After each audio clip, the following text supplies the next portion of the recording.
Hello guys, അസ്സലാമു അലൈക്കും. Welcome back to my channel. റമദാനിലെ മറ്റൊരു ദിവസവുമായിട്ടാണ് ഞാനിന്ന് വന്നിരിക്കുന്നത്. രാവിലെയുള്ള ഈ വക ജോലികളൊക്കെ തീർന്നിട്ട് വേണം വൈകുന്നേരത്തേക്കുള്ള പരിപാടികളൊക്കെ തുടങ്ങാൻ വേണ്ടിയിട്ട്. അപ്പോൾ എഴുന്നേറ്റ ഉടൻ തന്നെ ഈ വക കാര്യങ്ങളൊക്കെ വേഗം ചെയ്ത് തീർക്കാൻ തുടങ്ങി. ഇക്കാക്ക് ഇന്ന് ലീവായതിനാൽ എൻ്റെ ജോലികളൊക്കെ കറക്റ്റായിട്ട് ഇന്ന് കണ്ടു. ഇതിപ്പോൾ പുതുതായിട്ട് കാണുന്നതൊന്നുമല്ല, കഴിഞ്ഞ വർഷം ഇതേപോലെ തന്നെ നോമ്പിന് കണ്ടതാണ്. എന്നാലും അതൊന്നും ഓർമ്മയുണ്ടാവില്ലല്ലോ.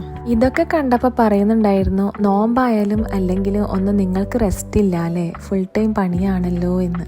രാവിലെയൊക്കെ നിങ്ങൾക്കൊക്കെ ഫ്രീ ആയിട്ട് ഒരു ഈവനിങ് ആകുമ്പോഴേക്ക് മാത്രമേ നോമ്പിൻ്റെ പണികളൊക്കെ ഉണ്ടാവുള്ളൂ എന്നാണ് ഞാൻ വിചാരിച്ചതെന്ന് ഒക്കെ പറഞ്ഞു.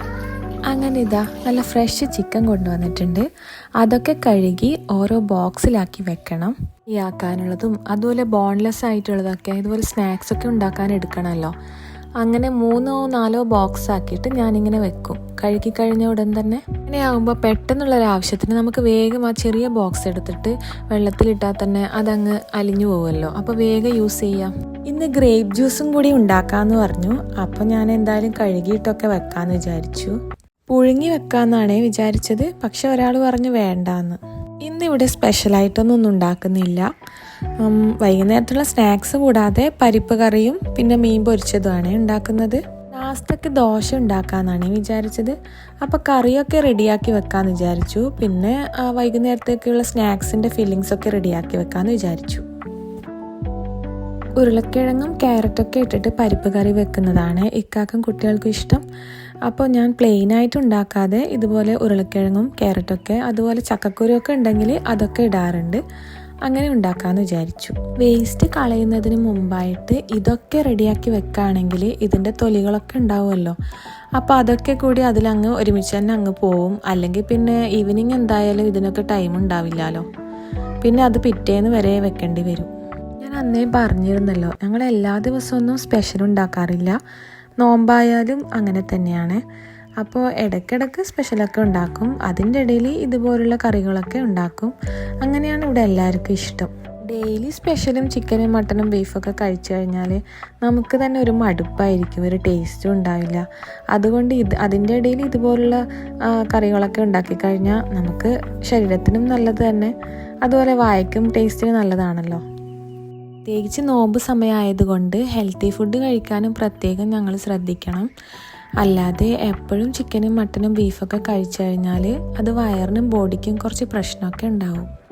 പരിപ്പ് ഇവിടെ എല്ലാവർക്കും ഇഷ്ടമാണ്, എനിക്കും ഇക്കാക്കും പിള്ളേർക്കും എല്ലാം. അങ്ങനെ വെജിറ്റബിൾസൊക്കെ അരിഞ്ഞു കഴിഞ്ഞു. അങ്ങനെ കറി അടുപ്പത്ത് വെച്ചിട്ടുണ്ട്.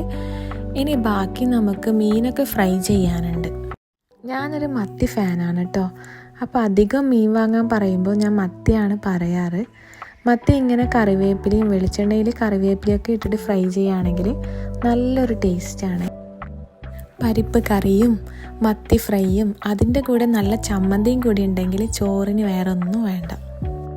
അത്താഴത്തിന് ചോറ് കഴിക്കുന്നവരുണ്ടെങ്കിൽ ഇതുപോലെ ആക്കുകയാണെങ്കിൽ നല്ലതായിരിക്കും. പണ്ടൊക്കെ ഞങ്ങളെ വീട്ടിൽ ഉണ്ടാക്കാറുണ്ട്, ഉപ്പാപ്പയും ഉമ്മാമയൊക്കെ ഉള്ള സമയത്ത്. ഇപ്പോഴാണ് ഞങ്ങൾക്ക് ആർക്കും വേണ്ടാത്തത്. അന്നേരം അത്താഴത്തിൻ്റെ ടൈം നല്ല തണുപ്പുള്ള സമയമാണ്. നല്ല തണുപ്പായിരുന്നു, എഴുന്നേൽക്കാൻ ഭയങ്കര മടിയാണ്. അപ്പോൾ ആ സമയത്തൊക്കെ അത്താഴത്തിനായിട്ട് രാത്രിയിൽ ചോറൊക്കെ വെച്ച് വെക്കും. പിന്നെ എന്തെങ്കിലും വറവൊക്കെ ഉണ്ടാവും, ഇതുപോലെ മീൻ ഫ്രൈ ചെയ്ത് വെക്കും. പിന്നെ നല്ല കറികളൊക്കെ ഉണ്ടാവും. ഇപ്പോൾ ഇതൊക്കെ ഉണ്ടാക്കാനും മടി തന്നെ, ഇതുപോലെ ആർക്കും കഴിക്കാനും ഇഷ്ടമില്ല. എന്തെങ്കിലും ഫ്രൂട്ട്സോ ഇനി വൈകുന്നേരത്തെ സ്നാക്സ് എന്തെങ്കിലും ബാക്കിയുള്ളതോ അങ്ങനെയുള്ളതൊക്കെ കഴിച്ചിട്ടാണ് അഡ്ജസ്റ്റ് ചെയ്യുക. ഇപ്പം അങ്ങനെയുള്ള ഐറ്റംസൊക്കെ കഴിക്കാൻ തന്നെ എല്ലാവർക്കും ഒരു പേടിയാണ്, ഒരു അസ്വസ്ഥതയും വയറ് പുകച്ചിലൊക്കെ. സാധാരണ ഫ്രൂട്ട്സോ അങ്ങനെ എന്തെങ്കിലും കഴിച്ചു കഴിഞ്ഞാൽ ഒരു കുഴപ്പമില്ല. ഇതുപോലുള്ള ഐറ്റംസ് കഴിച്ചു കഴിഞ്ഞാൽ എന്തൊക്കെയോ ഒരു അസ്വസ്ഥതയാണ്. ഇത് നോമ്പ് സമയത്ത് അധിക പേരും പറയുന്ന ഒരു പ്രശ്നമാണ്. വെള്ളം മാത്രം കുടിച്ചു കഴിഞ്ഞാൽ അത്രയും സമാധാനം. ചില ആൾക്കാർക്കുണ്ട്, ഫുഡോ മറ്റോ കഴിച്ചു കഴിഞ്ഞാൽ പിന്നെ ഒരേ ദാഹം വന്നുകൊണ്ടിരിക്കും. അപ്പോൾ അങ്ങനെയുള്ള പ്രശ്നങ്ങളൊക്കെ ചില ആൾക്കാർക്കുണ്ട്.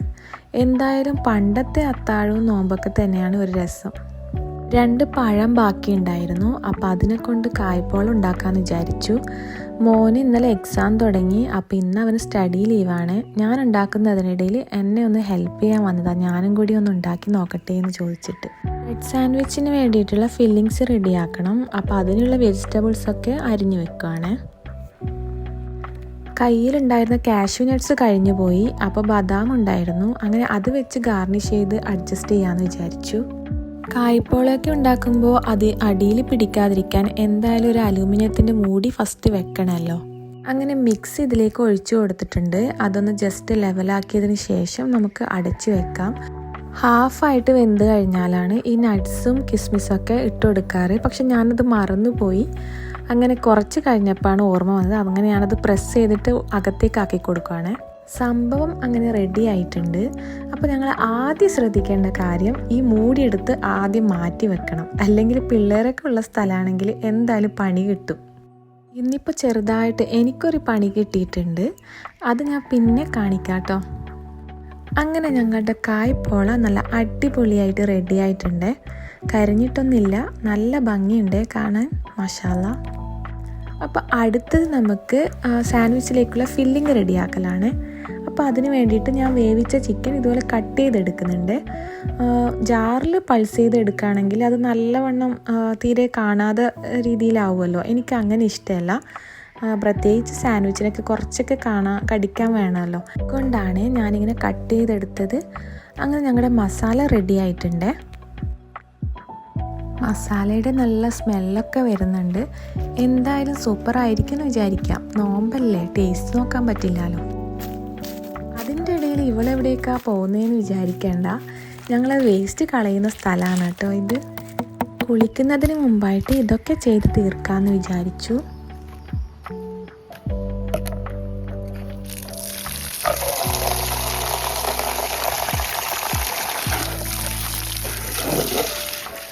അങ്ങനെ എല്ലാം കഴിഞ്ഞു എന്ന് വിചാരിച്ച് സമാധാനിക്കുമ്പോഴാണ് ഓർമ്മ വന്നത് ബാത്റൂം തേച്ചില്ലല്ലോ എന്ന്. അപ്പോൾ പിന്നെ അതുകൂടി ചെയ്തേക്കാമെന്ന് വിചാരിച്ചു. 4 മണി 4:30 ആയി കാണും. ഇനി ഇത് കഴിഞ്ഞിട്ട് വേണം കുളിച്ച് ഫ്രഷായി നിസ്കാരമൊക്കെ കഴിഞ്ഞ് ബാക്കിയുള്ള കാര്യങ്ങളൊക്കെ ചെയ്തു തീർക്കാൻ വേണ്ടിയിട്ട്. ഇന്ന് എന്തായാലും ഇക്ക ഉള്ളത് കാരണം ജ്യൂസിൻ്റെ കാര്യങ്ങളൊന്നും ഞാൻ നോക്കേണ്ട ആവശ്യമില്ല. അതുകൊണ്ട് എന്തായാലും നന്നായി. ഞാൻ ഒറ്റയ്ക്കുള്ള സമയത്താണെങ്കിൽ ഒരു ജ്യൂസ് മാത്രമേ ഉണ്ടാക്കാറുള്ളൂ. അതിൻ്റെ കൂടെ ഇങ്ങനെ ലൈമോ അങ്ങനെ എന്തെങ്കിലും. പക്ഷെ ഇക്ക ഉള്ളത് കൊണ്ട് 2-3 ജ്യൂസൊക്കെ ഉണ്ടാക്കി. ഗ്രേപ്സ് നല്ലവണ്ണം തിളപ്പിച്ചതിന് ശേഷമാണ് ജ്യൂസ് അടിച്ചിരുന്നെങ്കിൽ കുറച്ച് മുഴുത്ത് കൊഴുത്തൊക്കെ ഇരുന്നേനെ. പക്ഷെ ഒരാൾക്ക് അങ്ങനെ വേണ്ടാന്ന് പറഞ്ഞു. ആ ടേസ്റ്റ് ഇഷ്ടമല്ലാത്രേ. ഇങ്ങനൊരു സാൻഡ്വിച്ച് മേക്കർ ഉള്ളത് നല്ലൊരു ഉപകാരമായി. പെട്ടെന്നൊക്കെ ഇതുപോലെ സ്നാക്സ് ഉണ്ടാക്കാൻ നല്ലതാണല്ലോ. ഇനിയിപ്പോൾ നോമ്പാണെന്നല്ല, ആരെങ്കിലും ഗസ്റ്റൊക്കെ വന്നാലും ഇത് നല്ലൊരു യൂസ്ഫുള്ളാണ്. ജോലികളൊക്കെ നേരത്തെ തുടങ്ങിയിരുന്നെങ്കിലും നിസ്കാരവും ഖുറാനോത്തൊക്കെ കഴിഞ്ഞ് വരുമ്പോഴേക്ക് ഇതാ കുറച്ച് സമയമായി പോയി. ബാങ്ക് കൊടുക്കാൻ ഏകദേശം അടുത്തായിട്ടുണ്ട്. അങ്ങനെ ഇന്ന് കുറച്ച് ധൃതിയിലൊക്കെ ആക്കാൻ തുടങ്ങി. ലാസ്റ്റ് നിമിഷത്തിലാണ് ഇതിപ്പോൾ കുറച്ച് ധൃതിയായിപ്പോയത്. കായ്പോള ഞാൻ കട്ട് ചെയ്യാമെന്ന് പറഞ്ഞു. അങ്ങനെ അതിൻ്റെ കട്ടിങ് സ്റ്റൈൽ കാണിച്ചു കൊടുക്കുകയാണ് ഞാൻ. കട്ട് ചെയ്യുന്നതിൻ്റെ ഇടയിൽ തന്നെ ബാങ്ക് കൊടുത്തിട്ടുണ്ട്. അങ്ങനെ എല്ലാവരും നോമ്പ് തുറന്നിട്ടുണ്ട് കേട്ടോ. ഇന്ന് ഗ്രേപ്പ് ജ്യൂസും ബത്തക്ക ജ്യൂസും പിന്നെ നല്ല ഷമാം ഷേക്കും ഉണ്ടാക്കിയിട്ടുണ്ട്. ഞാനും നോമ്പ് തുറന്നിട്ട് ബാക്കി കാര്യങ്ങൾ ചെയ്യാമെന്ന് വിചാരിച്ചു. കായ്പോള എന്തായാലും അടിപൊളിയായിട്ടുണ്ട്. ഫില്ലിങ് കുറച്ച് ബാക്കിയുണ്ട്. അപ്പോൾ അതും കൂടി സാൻഡ്വിച്ച് ആക്കി വെക്കണം. അത്താഴത്തിനേക്ക് വേണ്ടതാണല്ലോ. പാത്രം കഴുകുന്നതിൻ്റെ ഇടയിൽ ഈ തട്ടലും മുട്ടലും കേൾക്കുമ്പോൾ 2 ആൾക്കാർ ഓടി വരും. ഇതാ ഞങ്ങളുടെ അടുത്തേക്ക് സ്ഥിരമായിട്ട് വരുന്ന 2 പൂച്ചകളാണ്. ഇനിയിപ്പോൾ വന്നില്ലെങ്കിൽ മ്യാവ് മ്യാവ് എന്ന് വിളിച്ചു കഴിഞ്ഞാൽ അവരിങ്ങ് ഓടിയെത്തും. സാധാരണ പൂച്ചകൾ വരാൻ വേണ്ടിയിട്ട് പ്രത്യേക സൗണ്ട് ഉണ്ടാക്കാറാണല്ലോ. പക്ഷെ ഇവിടുത്തെ പൂച്ചയോട് മ്യാവ് മ്യാവ് എന്ന് ഒച്ചയിൽ ഞങ്ങൾ പൂച്ച കരയുന്ന പോലെ തന്നെ കരഞ്ഞു കഴിഞ്ഞാൽ അവരിങ്ങ് ഓടിയെത്തും. രാത്രിയിലേക്കുള്ള നാസ്ത റെഡിയാക്കുന്നുണ്ട്. അതിൻ്റെ ഇടയിൽ ഈ ഉറ്റിയ അരിയൊക്കെ ഞാനിങ്ങനെ തുടച്ചെടുക്കും. ഇതൊക്കെ അപ്പം ചെയ്യുകയാണെങ്കിൽ നമുക്ക് പിന്നെ അത് വലിയൊരു ഭാരമായിട്ട് തോന്നില്ല. എല്ലാ ജോലികളും തീർത്തു. ഇനി മോനെ ഒന്ന് പഠിപ്പിക്കണം. എല്ലാവർക്കും എൻ്റെ ഇന്നത്തെ ഈ വ്ളോഗ് ഇഷ്ടമായെന്ന് വിചാരിക്കുന്നു. അപ്പോൾ മറ്റൊരു വീഡിയോ ആയിട്ട് ഞാൻ പിന്നെയും വരാം. ഓക്കെ, അസ്സലാമു അലൈക്കും, ബൈ.